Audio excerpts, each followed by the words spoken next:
If you don't know what your differentiation strategy is, how can you do anything? I mean, for God's sakes, what are you doing every day if you don't know how you're going to be different?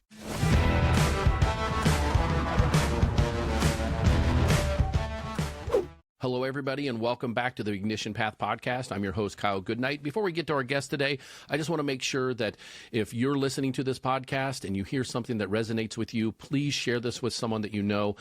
We here on Ignition Path Podcast, we talk about the path that entrepreneurs take or have taken in their life to get to where they are, talk about what they do, what they're bringing to the world now, and how they're changing things. And don't forget to like, subscribe, and share, and we'll get to our guest. Right now, I have Mr. Roy Osing on with me. Roy, how are you doing, sir? Exceedingly well, Kyle. Thanks for having me on. No problem. It was my pleasure. You know, I have a pre-call with all of my guests, and I'll tell you what, I mean, Roy's was one of my very memorable pre-calls. I think we talked for almost an hour and a half. Yay, right. Yes, so, we did. It was almost funny. Like, darn it, I should have hit record on that one. Like, this was so authentic. So That's right. Well, we'll see if we can replicate it. Yeah, and if not, I'm sure you and I are the type of people that we can make a whole new fun situation. Absolutely. So go ahead and tell everybody, who you are, what you do, a little bit about your background, your path through the entrepreneurship, and we'll go from there. Sure. I think, just to kind of cap and gown it, I was fortunate enough back in the day to be asked to create an organization around the opportunities that the internet in a telecom world were presenting.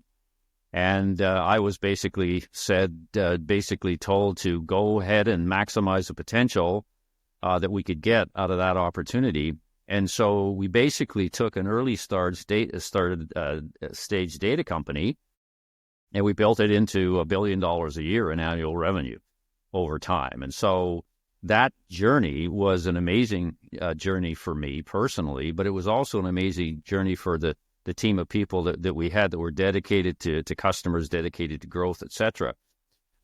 So I've been working the whole notion of growth, business growth, entrepreneurism, what it takes to do that, et cetera. We actually were challenged because we were in a relatively large telco at a time when it was still a monopoly, and we had to change the culture. We had to change the focus. We had to change virtually everything towards this highly competitive, opportunistic world that we were going into. And so we learned a lot. We made a lot of mistakes.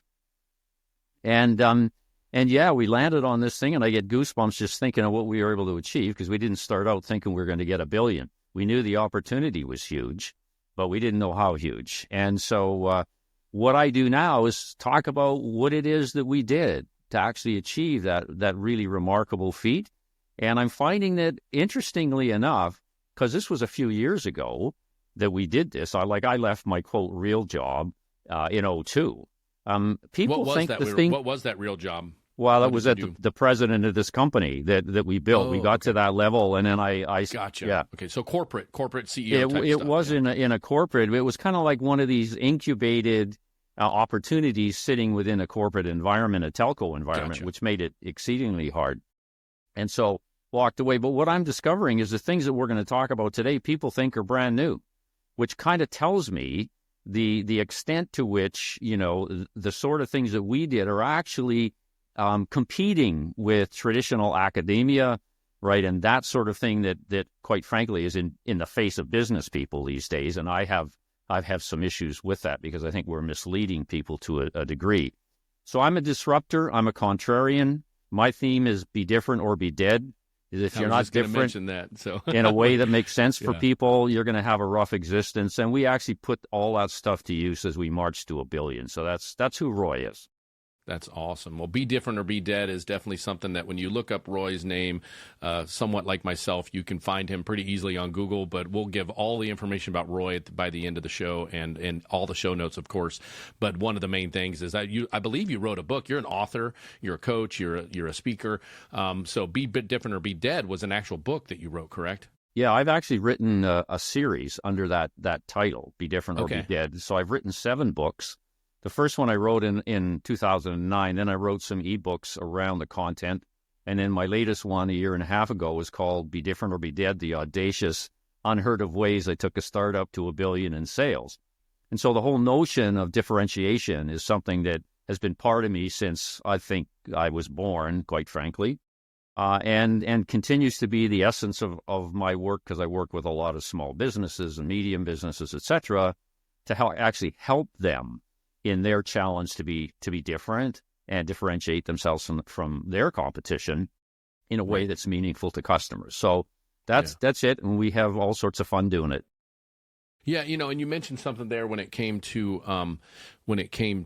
having people that are starting their path, and a lot of people that listen to this podcast are maybe newer to the world of their own business, their own entrepreneurship. What are some advice that you can give that you can, the startup thing is what sparked that thought process in my head. All of us people that are, I'm essentially a startup podcaster. I mean, I've been podcasting for 5 years, but helping other people. My own podcast was a startup in about April. So, I'm not a full year into so I'm essentially a startup podcast producer, coach / host. So when it comes to giving advice about all of us that are in that startup phase, what do you consider the startup phase, and give some advice that you learned through that startup phase that you could be some nuggets that you could, and some takeaways that you can give to people on this episode. Yeah, great question. Like I think there's three things that really strike me in terms of answering that, and in this order of priority. And the first piece, we already sort of alluded to it. The first piece would be differentiate what it is you're doing and the product and service that you've got. I find there's too many startup CEOs who have got this they think is amazing idea, and they've got all this testosterone and other hormones driving them to do this. And when I ask them the question, how is your idea any different than the other ideas out there, they stumble. And I would always say to them, look, you need to do your work.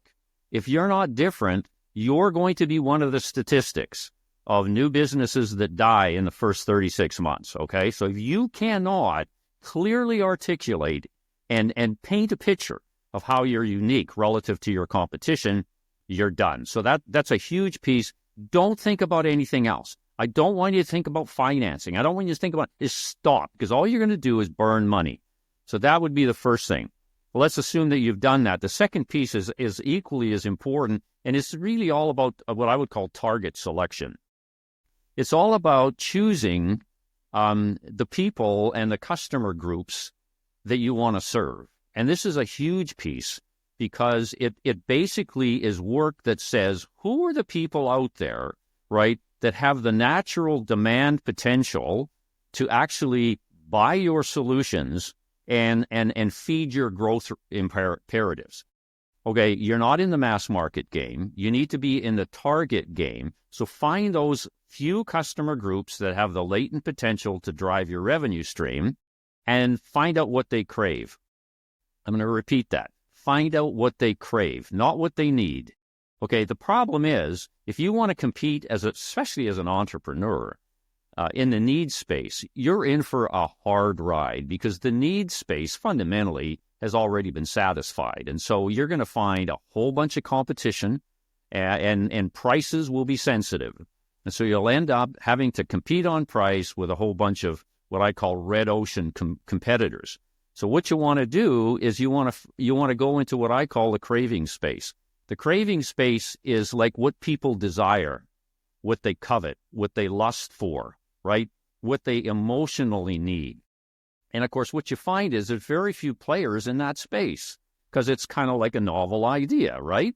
The other thing is, we all buy on emotion, and so we're not very price sensitive. And so if you want to play in the craving space, you're going to find fewer, if no, competition. And secondly, the market will not be as price sensitive as it otherwise would be if you decided to go in the need space. So the second piece is be really, really specific. Do the work on your targets and what they crave. There's a lot of easy ways to figure that out. Okay, I mean, I used to do focus groups. I used to do casual meetings with people and have a conversation. And all of a sudden, you learn who they are and what they do in their life. This isn't about how they consume. Pain points, yeah, it's not about how they consume internet. It's about what's their life about. So start looking at the person holistically, and it's quite amazing what you can discover. The third piece I would say is focus, focus, focus, focus, focus. There are too many startup CEOs. 1, Yeah, 2, 3, well, I 4, could give 4 you focus. 6, but we don't have that much time. I mean, it's a major problem. Okay, in other words, entrepreneurs love to, first of all, because their idea tends to be technology driven, most of them that I've met, all right, they Well, chase, especially nowadays with everything. Yeah. of course, and that's a natural thing. And that's one of the reasons I say, no, you want to differentiate yourself first on the basis of cravings, which has got nothing to do with technology, all right? And so you need to focus on that and don't change things. I call it yummy. You want to stay away from yummy. You know, yummy is something that people love to chase because it feels good. I mean, I once did some work for a startup, and they had this wireless technology, and the guy was so infatuated with the plethora of applications of this technology, he went broke. He went broke because he didn't stick to his plan. He didn't mind the high potential segments. He didn't stay to it, and as a result, he went broke. And so, resist the temptation to chase yummy. So differentiate, target, cravings, and focus. Focus. And then yummy, does that stand for anything? No, it's just my way of saying it feels good, it tastes good, it satisfies your Okay, so your it's appetite. kind of like the same. I gotcha. So I could actually probably kind of turn that into a philosophy that I've been taught, and one of my mentors who says we need to pull away from a transactional thought process and move into a relationship process. Engagement. Yeah, I mean, it's about engaging with people. It's not about... Yeah. And by the way, if you trust that model, you will discover that transactions follow engagement, not the other way around. If you push to engage, you piss people off. So transactions don't generally happen, even though you start out trying to transact. And for sure, the relationship doesn't grow. Yeah, and that's 100% the reason why I podcast. I've switched my thought process. I often talk about flipping podcasts on its head. I podcast to build relationships. I'm building a relationship with you. Our opening call, our strategy call was amazing. I cannot wait to have you as a collaborator, because you have some things that are already in process that so many people that I meet are striving for, that I could point to and collaborate them with you and you with me and you with them. So, that's why we podcast. I can tell you story after story about some amazing things, including monetizing my podcast in the first 30 days that happened not from downloads and listeners, but from interaction with my guest. And I don't do many I don't think I've done one monologue podcast. Maybe my introduction on my very first podcast to introduce what the podcast was about. Everything else has been an interview style, because that's where I get my power from. I get my energy from meeting people. I'm an extrovert, and I get that energy from meeting people and soaking up their knowledge. I learn so much on podcasts. I've learned stuff from you already, and we've only spoke twice, and it's like, and it's just, I love doing it. So one thing I did want to slide back on what you said, and it kind of sprinkles into both of my podcasts and just the entrepreneurial world, and how people can fail at entrepreneurship in that startup phase, is you said something that really kind of made the hair in my hairs tingle in the back of my neck, and it's a hard ride. I have story after story about times that I have done entrepreneurial things, trying to start up different types of businesses, from MLMs all the way to my first responder mental health course that I created. That was a real blow to the gut when no one wanted to come to my podcast, or not podcast, but my webinars to learn what my system is. So I had to really realize that was a lot of hard work. So with that being said, the hard work part does come with many different things: procrastination, anxiety.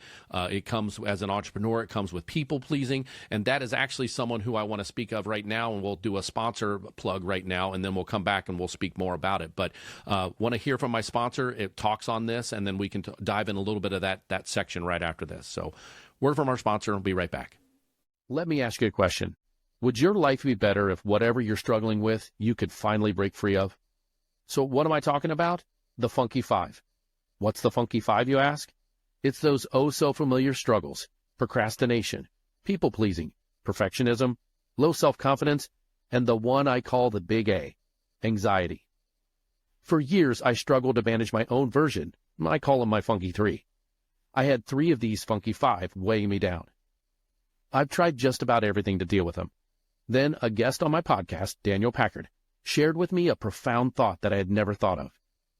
So Daniel, a UC Berkeley engineer, spent 8 years working with this team and over 3,000 people to create an approach that doesn't just help you manage these issues, it actually frees you from them by getting right to the root of what's holding you back. So after meeting with Daniel, I decided to give it a shot, and within 6 short weeks, gone. Truly gone. I was so amazed. The number one thing I was dealing with was procrastination.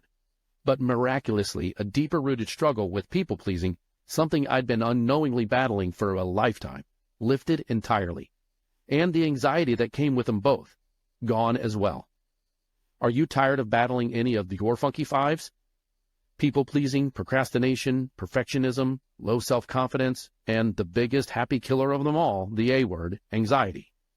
Imagine how much better life would be if you weren't just managing these things, but free of them, quickly, and yes, permanently.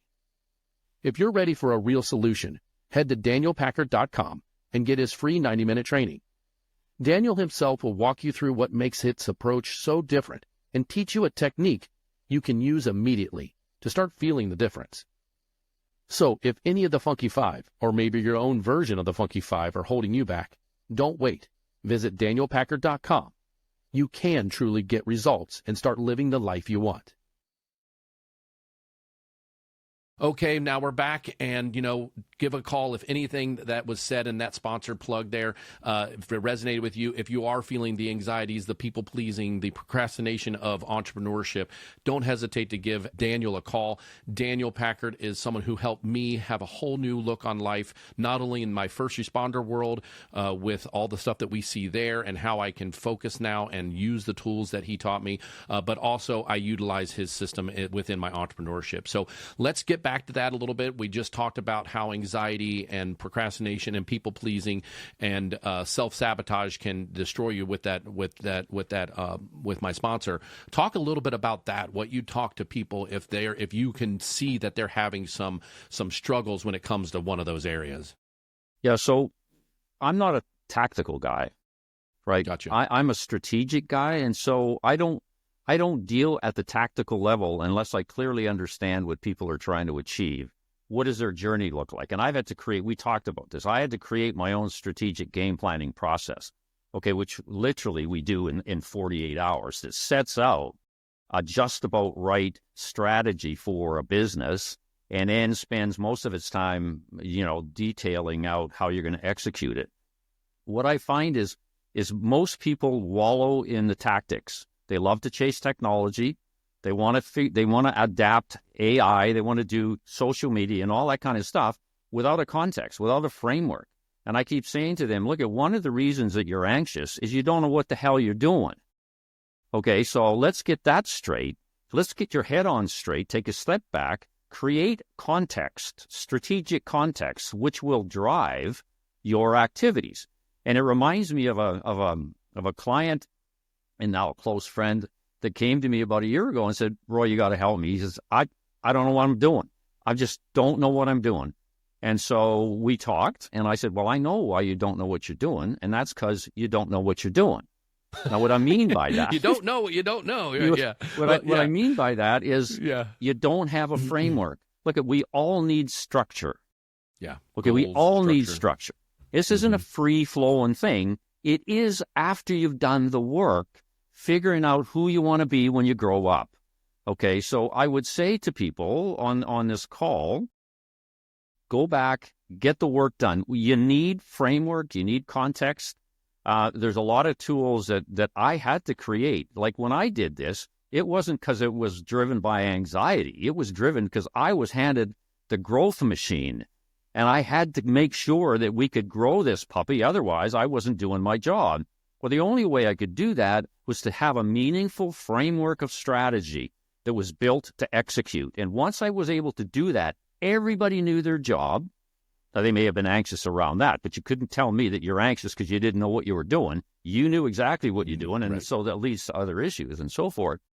But I find that the work, you have to do your work. And most people don't want to do their work. I'm sorry. They just don't. It's too easy to grapple and wallow in tactics. Well, And part of that is the with the technologies that you speak of, to DTW is what I call it, do the work. I've actually had a sticky note on my, I don't have it anymore. I just moved to a new studio, but DTW was something that I have planted my teeth in. Like, you've got to do the work. I'm a paramedic. If I go on a difficulty breathing and I deliver them to the hospital and they're no better off than when I first saw them, I didn't do the work. I've got to do the work, right? I've got to put my protocol in place and help this person. So it's no different in your own business. You've got to do the work. And another one that I use that's kind of catchy, and I know that it's not my own. I don't know where I heard it from. I'm sure I heard it from somebody in the world, but it's the plan your work and work your plan. But you've got your framework that you speak of is just that. The framework is talking about plan your work, and then you work your plan. Yeah, and it, not to be mistaken by working hard in doing the things that you're doing. I'm not talking about that. That's efficiency, and that's intensity, right? What I'm talking about is taking a step out of that world and framing your journey. Then do that, okay? It's like one leads to another. Like, for example, it's no different. I mean, if you don't know what your differentiation strategy is, how can you do anything? I mean, for God's sakes, what are you doing every day if you don't know how you're going to be different, right? You will end up, I guarantee you will end up doing, okay, things that are consistent with the narrative of the day. Okay, you'll end up chasing stuff like we talked about earlier, as opposed to pursuing the things that make sense for you and your personal objectives. And that's the work I'm talking about. I'm often asked, why don't people sort of gravitate to that easily? And I can tell you why. Because the education system, right, doesn't teach it. The education system, puts all this stuff on our head that says, okay, I got an MBA, so when I'm going to start this business, I'm entitled to 7 figures. Okay, so I just got to screw around and I'll figure it out. Well, no, that's not what happens. That's not the way the real world happens, right? And so people come to the entrepreneurial table, okay, with a menu of things that they have been taught will make them successful. Well, I got news for you, dude. They may have taught you how to think and solve problems, and that's important, but they will never guarantee you success because there's another layer of practicality and stuff that you learn in the on the coal face with customers and competitors that they can't teach you. Why can't they teach you that? Because they never run $1 billion a year business. That's why. They're professors in academia, and I'm not denigrating them. They have their role, but it is not providing guidance to an entrepreneur who's having this conversation, because they will promulgate theories, concepts, ideologies, formularization, none of which, okay, are particularly helpful when you have to execute in a world that's messy, chaotic, unpredictable. I mean, it just doesn't work, because the real world, it isn't all things remaining equal. We don't hold a number of variables constant and solve for Y, for God's sake. And yet, that's what happens. And so when people come and they start getting anxious, I think one of the reasons that they're anxious is nothing they've been taught is working, dude. And the reason for that, it's not working because it's not applicable. And so they need to start listening to the guys like us who have been there, done that. And we need to do a better job. Quite frankly, one of my biggest failings is I'm not happy with the amount of adoption I'm seeing out there to breaking away, to being contrarian, to being disruptive, to being the only one, to using the audacious kind of things that work for us because they're so simple. And people don't think the simple things can actually work because they've been taught that complexity is key. Exactly. Right? Well, yeah, exactly. So real quick, when it comes to how people find you, because I think that's a great place for you to start talking about what you do for people and how they find you and what you have available, because, I'm already motivated, and I know the first time that we spoke, you have some systems in place that are very interesting and I'm going to be a part of, and I can't wait to be a part of that. I did want to have another conversation with you at another time about some specifics about that. But when it comes to how they find you and what you have that they can dive in to find out where what other type of services you provide and the groups and the networking that you have that's already built. Which I've been there. I've been to the site. I've been and I looked at all the people that are in part of one of the things that Roy talks about and uses as one of his tools. And so speak on that a little bit. Okay, so my home is bedifferentorbedead.com, and I've had this website for a number of years. This stuff is not new for me. It's stuff that I've been working with for 40 years, quite frankly, and worked with a lot of clients to help them. But you can visit me at bedifferentorbedead.com. I've tried to put as many resources on my website as possible. And so like I write blogs every week. Every Monday there's a new blog. Come and subscribe to my blog. If the content is appealing, you'll get content every week. And I've been doing this since 2009, Kyle. So there's a lot of content out there on things like chasing yummy, strategic game planning, hiring for goosebumps, killing dumb rules, cutting the crap, increasing the viscosity of the machine, all these kind of notions that other people don't talk about. And so you can find that. Plus, I've got a quiz on my website, right, which is kind of fun. If you want to find out where you are on the kind of like scale of be different or be dead in categories like leadership, strategic planning, customer service, careers. I write a lot about careers because I use the same content, be different or be dead, in terms of career development. Kind of makes sense, right? Yeah, absolutely. So come visit me there. There's some testimonials in there that you might find interesting as well. But I also have an email. That's roy.osing@gmail.com. And I'm really happy to have a conversation with anybody, okay, specifically. And I do it's so gratifying. I have to tell you, I do have people sending me an email with their draft-only statement, which is my way of expressing competitive advantage. We are the only ones who, not we are the best, we are better, we're number one. That's claptrap. You'll read a lot about claptrap on my website as well. So I created the only statement. I have people sending them to me and say, hey, Roy, here's my draft-only statement. What do you think? And so we have an opportunity to engage. So use the website, engage with me. I'd love to help out. And look, at the end of the day, all I really want to do here, Kyle, is change the conversation.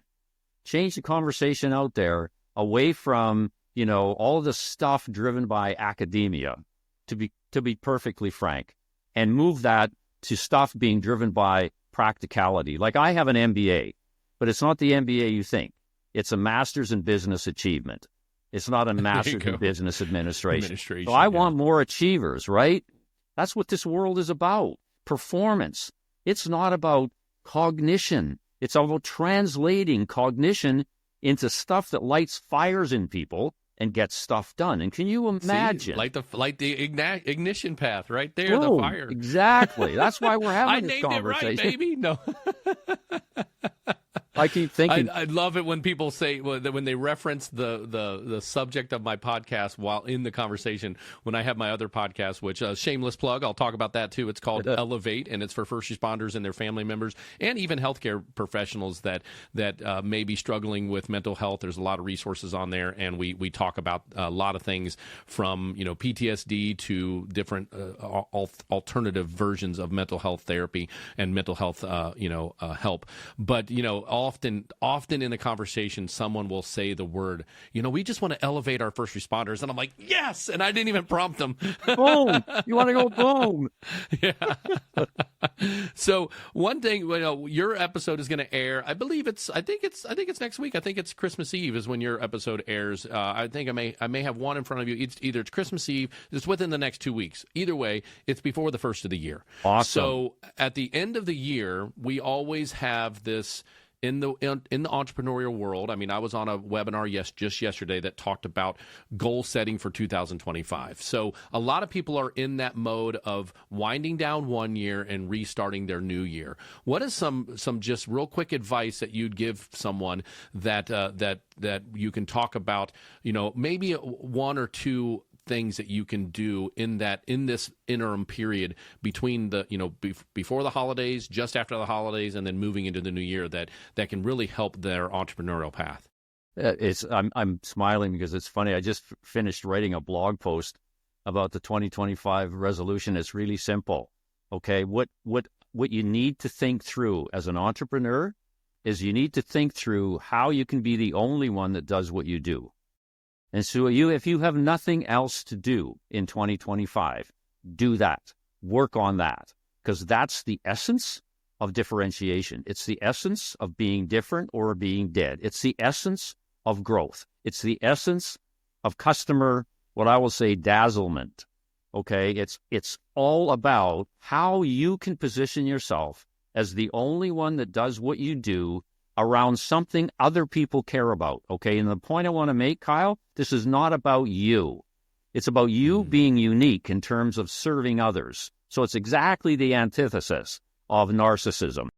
I've had too many people say, well, hey, Roy, look at the color of my hair. I'm different. I go, whoa, that's not exactly what I'm talking about. I don't care about the color of your hair. I don't care about your pronouns. I don't care about your sexual preference. What I care about is what you are doing unique that serves other people. And so as you think about 2025, everybody out there, I want you to think through what we've talked about today and have it manifest itself in you doing some work around creating what you're unique at in a way that serves others, what you're the only at. Forget about better, forget about best, forget about leading, forget about number one-ing that has all been promulgated by academics of our world.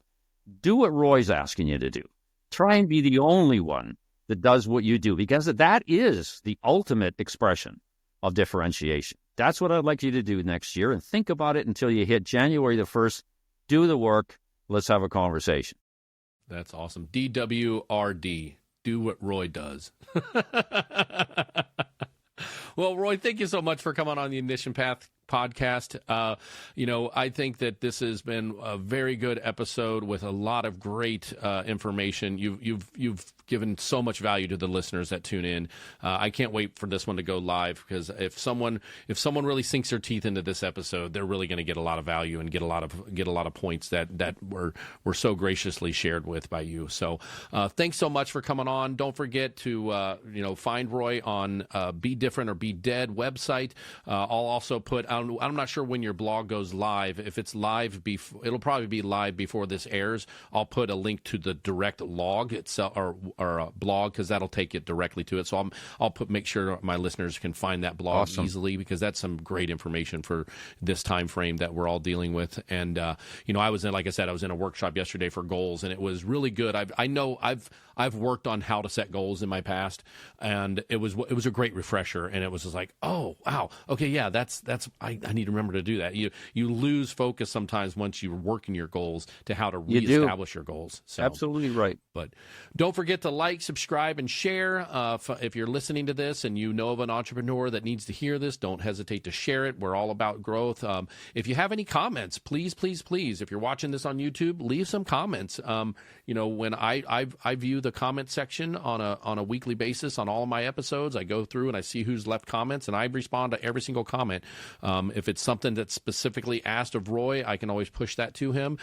Or let him know, hey, there's a comment that you could respond to. So comment. That helps us grow the YouTube channel, which helps grow the message. And of course, Apple, Spotify, and all the major podcasting areas to find this content if you're not watching us. So thanks again, Roy, for coming on. I really appreciate your time this morning. And you guys, I'll probably speak to you before the holidays, because I'll let you know when this stuff goes live. But nonetheless, have a great holiday. I know that you're a little bit further north than me, so you'll actually probably have snow. We don't. But we don't yet, but I suspect it may show up. I suspect you will. Yeah, exactly. So, all right. Thanks so much, Roy. Take care. You're welcome, Kyle. Cheers. Thank you for listening to Ignition Path, fueling the entrepreneurial fire.